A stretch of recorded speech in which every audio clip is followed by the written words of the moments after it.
Hello, my name is Fat. Today I'm going to show you about my chat app. So to connect the chat user together, I use the chat server here. So let me start the chat server. Okay, now it's ready and the server is waiting for clients, so I start my app now. This is my loading screen with the logo and it's moved into the login activity.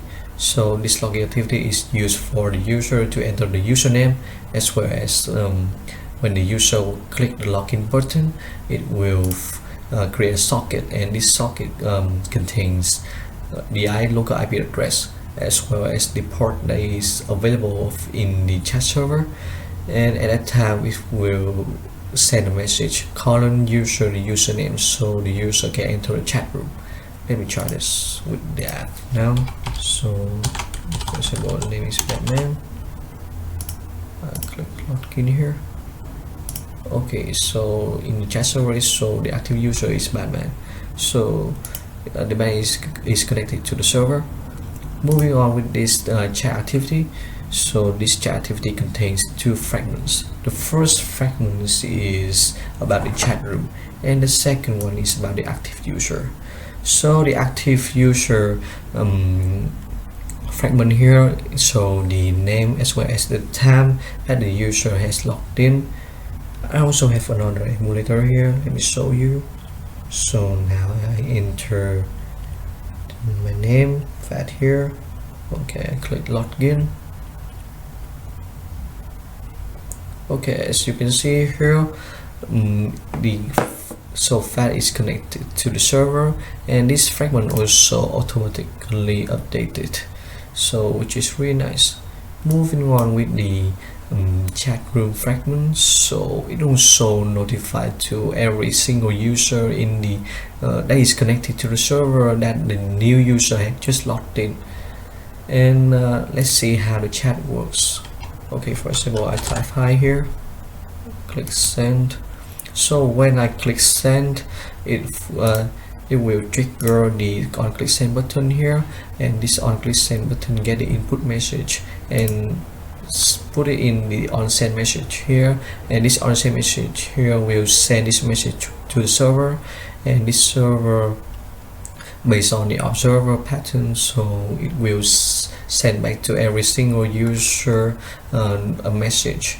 So to read that message, I use the buffer reader here, and let me try something more.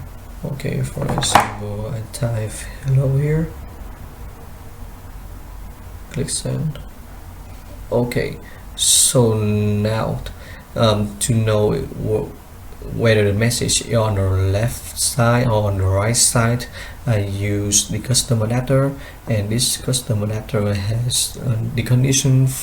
So if the username is not equal to the username from the server, so it will inflate the item message received, and if the user in the app is the same, so it will inflate this item message sent.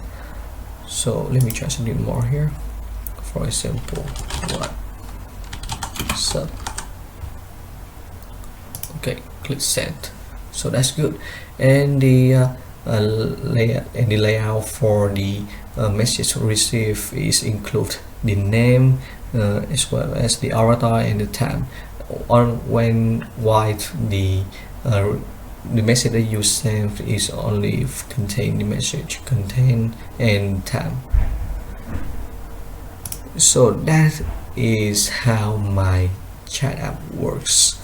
Okay, so moving on the UI, so the main color I use in the app is red, so I use different shades of red, as well as I use the green color for the notification.